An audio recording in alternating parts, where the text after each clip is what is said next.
Hey guys, this is Clinton Jeff and this is slowly turning into an Air Jordan 1 Low sneaker channel. This week we are checking out the Air Jordan 1 Low in the triple white colorway.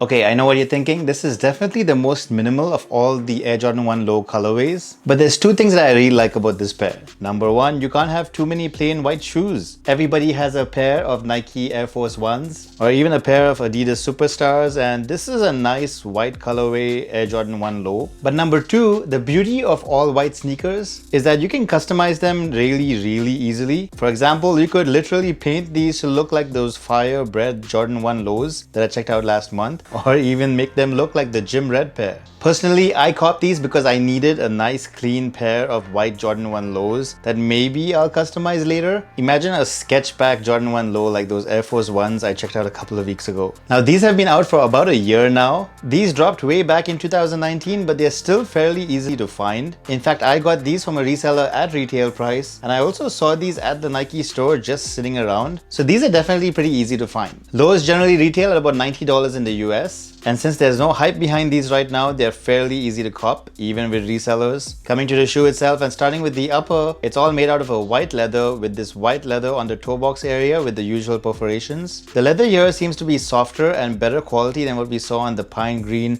and even the gym red Jordan 1 Lows. Also, thankfully, it doesn't have that shiny patent leather kind of finish, which y'all know I'm not a big fan of, so I'm happy not to see that here. Still, it is a synthetic leather that's a little stiff and rigid, and not as soft as the leather that we usually see on the more premium Jordan 1 High models. Which of course means that these are probably gonna crease up pretty bad the more you wear the shoe, as Jordan 1s tend to. Wrapping the toe box is a white synthetic leather panel. Just like the leather on the toe box area, this feels a little soft but still somewhat rigid and stiff. Moving upwards, the white synthetic leather material extends upwards towards the eyelets and the collar of the shoe. You'll find flat white laces here, which is the only pair. You don't normally get a secondary pair of laces with the Lows. Underneath the laces, you'll find a padded white nylon tongue with a tiny white nylon lace stay here with the number 23 embroidered onto it in white. Apart from that, there's a white colored Jumpman logo stitched into the top of the tongue. The Jumpman logo on this pair seems to be a little smaller than the usual size for whatever reason. Coming to the insoles, they are the usual Jordan brand insoles, this time in a kind of light grey color with the Jumpman logo towards the heel in white. Moving on, the medial and lateral sides of the shoe are all mostly the same, with the center panel made up of the same matte white leather, which has a Nike swoosh that is made out of a synthetic shiny pattern leather-like finish. Coming to the back of the shoe, it is again all in that all white synthetic leather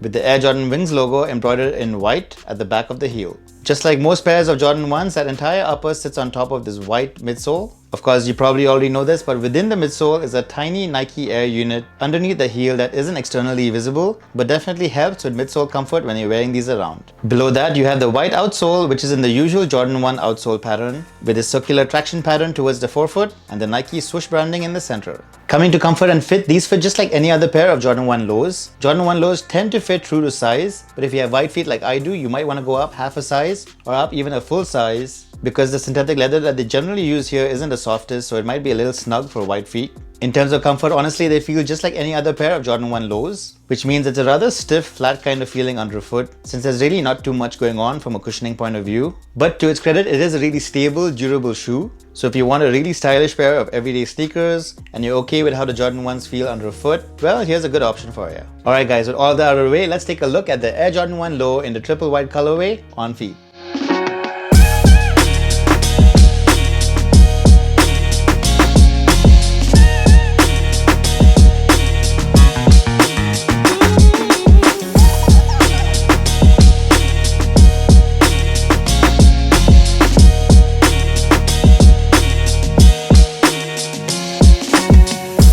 Alright, so that's the Air Jordan 1 Low in the triple white colorway. Like I said earlier, I think this is a really clean colorway, and all white shoes are really easy to pair with almost any outfit. You can dress it up, or you can even dress it down, even with a pair of shorts. So yeah, these aren't as hyped as the bread Air Jordan 1 Lows, but they're still a really nice pair.